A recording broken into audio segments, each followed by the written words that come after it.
ស្ដីអ្នកនរគ្នាក្នុងវិធីអំពីហេណាកម្ពុជាថ្ងៃនេះខ្ញុំសូមណែនាំអំពីវិធីប្រើប្រាស់និងការវាក់អនុញ្ញាតដល់ប្រើប្រាស់ Checker SI 14របស់ HANA ឧបករណ៍មានជម្រាស់ចាប់ពី0ដល់ 2.5 មីលីក្រាមក្នុង1លីត្រ NH3/NH4+ ការផ្គត់ផ្គង់រួមមាន Checker SI 784 Kuwait ចំនួន2រួមទាំងកម្រិត Reaction សម្រាប់វាក់10ដងរួមមាន Reaction A 110 Reaction B ចំនួន10កញ្ចប់ Reaction C ចំនួន10កញ្ចប់ Sealant ព្រមទាំងក្បាលបំពង់ PBX ចរប្រដាសណែនាំពីរបៀបប្រើប្រាស់ប្រអប់ចរដាក់ឧបករណ៍ដំណើរការវាស់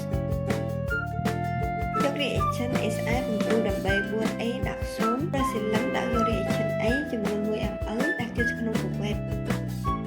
យក Reaction SI 7ដើម្បី 4B ដាក់0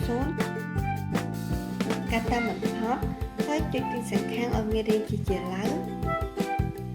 រួចចាក់ Reaction ទាំងអស់ចូលទៅក្នុងកង្វេតប្រើ PBX បន្ថែមគំរូទឹកចូលក្នុងកង្វេត10 ml ប្រឡាក់កង្វេតថ្នមៗរយៈពេល60ដល់90វិនាទីដើម្បីឲ្យ Reaction រលាយទាំងអស់គឺកង្វេតឲ្យស្ងួត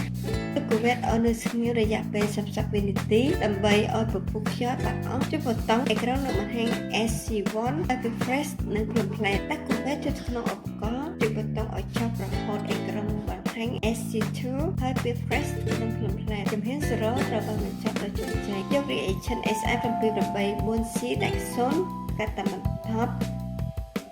ហើយចុចទាំងសង្ខាងឲ្យមានរាងជាឡើងឬចាក់ Reaction ទាំងអស់ចូលទៅក្នុងកង្វេតរាប់កង្វេតថ្នមៗរយៈពេល30វិនាទីដើម្បីឲ្យ Reaction រលាយទាំងអស់ជួយកង្វេតឲ្យស្ងួតដាក់កង្វេតចូលក្នុងឧបករណ៍ចុចប៊ូតុងរហូតដល់អេក្រង់បង្ហាញចានឲ្យ15នាទីនៃដៃចំណាំសម្រាប់គំរូដែលមានលទ្ធផលដូចជា VPN នៅពេលអេក្រង់បង្ហាញ5នាទីและអាចចុចប៊ូតុងដើម្បីអានលទ្ធផលនៅពេលការរកថតត្រូវបានបញ្ចប់អេក្រង់នឹងបង្ហាញលទ្ធផលអាមួយនេះគឺ